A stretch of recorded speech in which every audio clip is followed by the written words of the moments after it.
Là et perdu me voilà. C'est un jour blanc, gris et froid du premier mois de l'année, un trajet annulé et qui devait me mener demain à l'aube vers une abbaye en pays belge en vue d'un temps de repos, me place dans une vacuité plate et en proie au béton.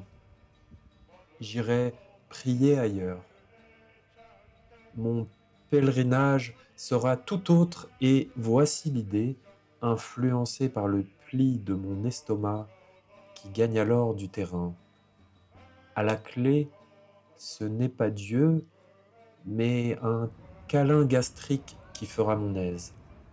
Puisque je suis en banlieue, je vise Paris, table suffisamment loin et bonne pour que la faim me gagne si j'y chemine et que la récompense, même simple, s'en trouve augmentée. Plat emblématique du centre de Paris, au prix démocratique, recélant sous son habit modeste une des formes du bonheur. L'image d'une gratine idéale prend alors les rênes de mon être. Et ce n'est point pour vous couper l'ivresse ou l'ergot, mais il nous faut affirmer déjà ceci sans vraie solennité.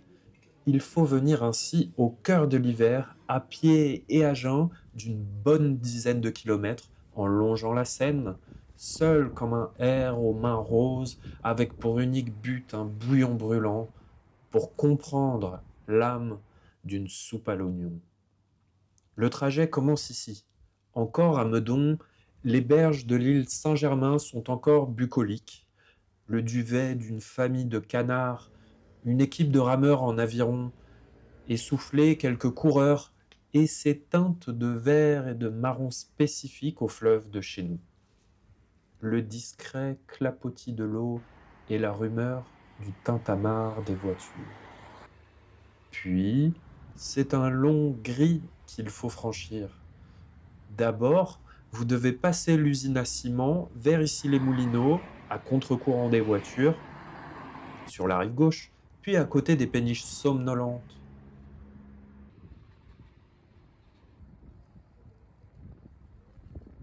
Continuez et parvenir au bout à l'impériale place de la Concorde.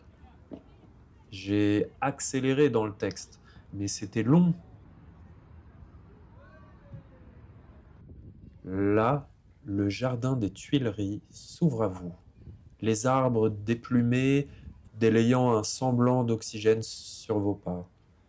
Là, j'essaie avec difficulté d'imaginer la grande allée, sous Louis XVI, emplie, suite au travail d'Antoine Parmentier, de rangées de pommes de terre aussi connues depuis Olivier de Serres sous le nom de cartoufles, et encore avant, de truffoles. 100 ans plus tard, Degas, Manet et Monet nous aident à mettre les couleurs du XIXe siècle sur ces lieux. Mais point de patates. Mais enfin, trêve de rêverie, il nous faut avancer. Tenez bon, vous aussi, car la récompense est si proche. Et enfin, Saint-Eustache. Seul temple subsistant au milieu du Mordor des Halles. Je la contourne en hâte, je prends la rue Montmartre et file à gauche dans l'impasse Saint-Eustache. Ici, une porte vous attend. Entrez et vous tomberez sur les statues de Saint Matthias, Jude et Simon. L'anecdote est suffisamment rare pour qu'elle soit mentionnée. Le sculpteur de ces pieuses statues, Honoré Jean Aristide Husson, n'est autre que l'ancêtre de votre serviteur. Celui-ci s'agenouillera ici un instant, demandant quelques protections pour parvenir au bout de ce pèlerinage dans les entrailles maléfiques du premier arrondissement. Dernière épreuve avant la poupoupe, comme l'appelle ma mère pour nous faire rire. Long et mince escalator s'enfonçant sous le parterre des Halles, et vous menant droit au mal. KFC, Starbucks et les sombres enseignes s'enchaînent. Il y a des gens pourtant, mais on ne sait pas vraiment qui ils sont.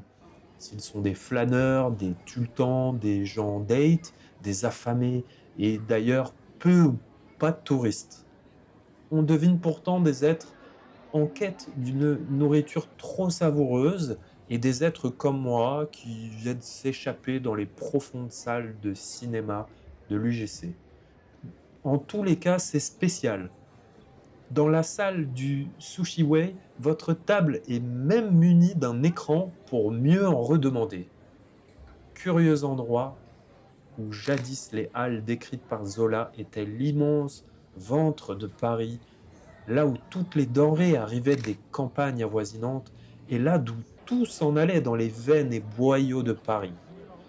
Mais puisqu'à chaque fois le passé me happe, revenons au présent. Des éclaboussures de sang, un voleur menotté devant le Nike Store, des badauds gavés de poulet frit, des poignées de goinfres, du seau à la bouche, le pop-corn salé et sucré devant la mal-cinématophilie, bref, rien qui ne va, et pourtant se dessinent les contours d'un temple, ancien et nouveau, celui de la graille populaire d'antan et d'aujourd'hui. Ne vous inquiétez pas, nous reviendrons comme le divertissement est père de toute félicité. Peut-être irons-nous, cette fois, à la piscine, au billard, au magasin, au cinéma de synthèse. Tout est possible. Enfin, peut-être, céderons-nous à cette litanie de saveurs chtoniennes.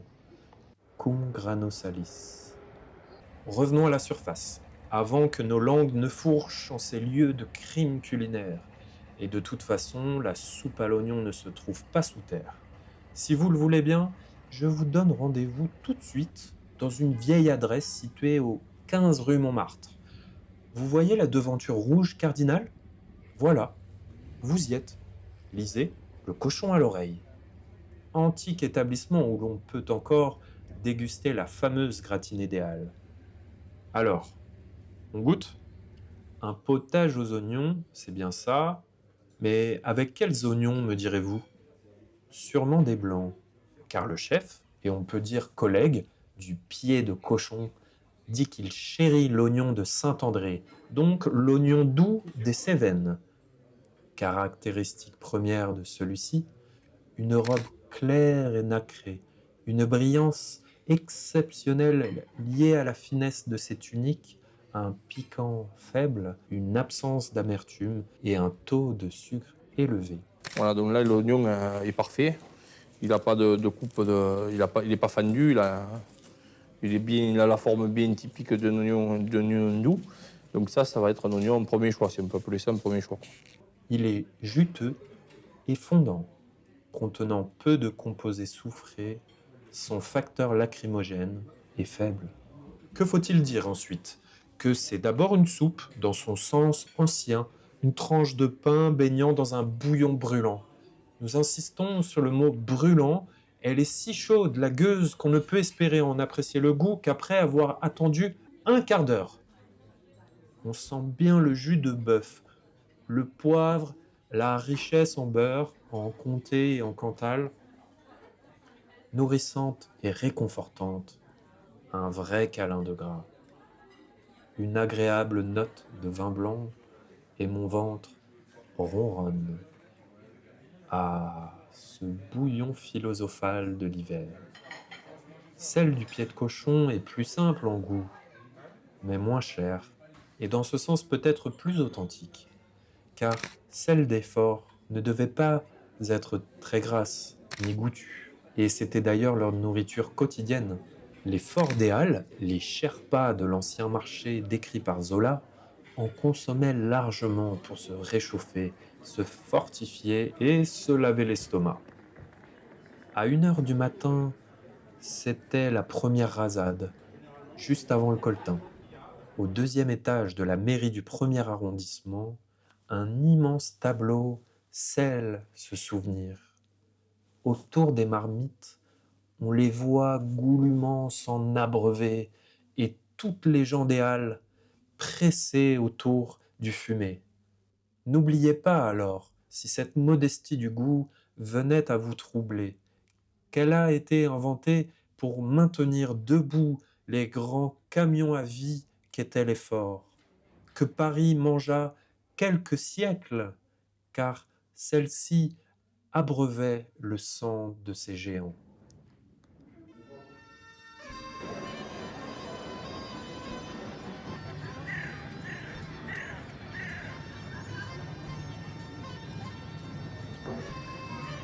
J'imagine que ça vous arrive jamais d'être plein. Ça nous arrive jamais, sûr que si.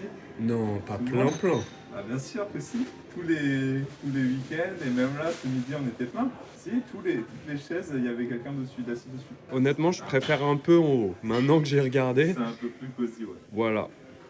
Alors, je vous jure que c'est vrai, mais du coup, en me promenant dans les étages du pied de cochon, je suis tombé nez à nez avec la confrérie des chevaliers de Saint-Antoine en pleine réunion. Alors, est-ce qu'il parlait des futures intronisations, du futur chapitre? Je sais pas, mais wow.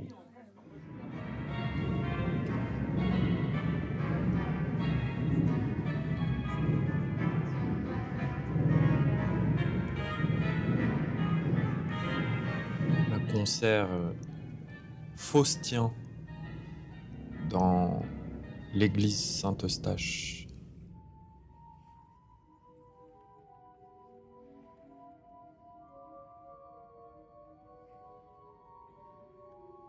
Et voici enfin la chapelle des charcutiers.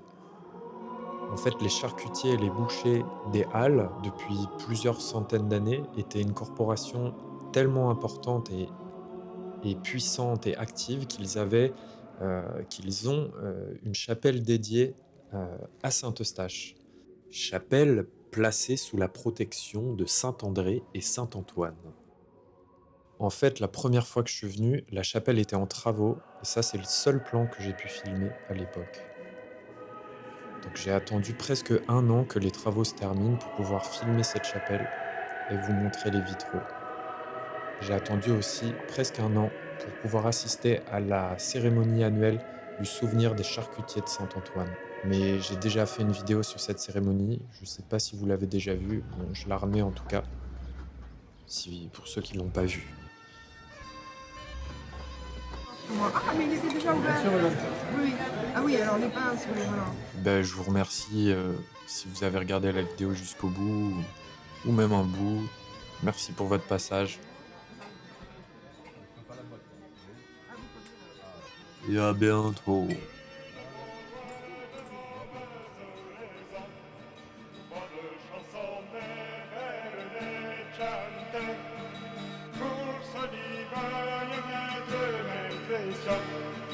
Que j'ai assez de choses à penser, et dans mon corps j'atteindrai, voir si dans ma danse, quand j'entends crier le roi.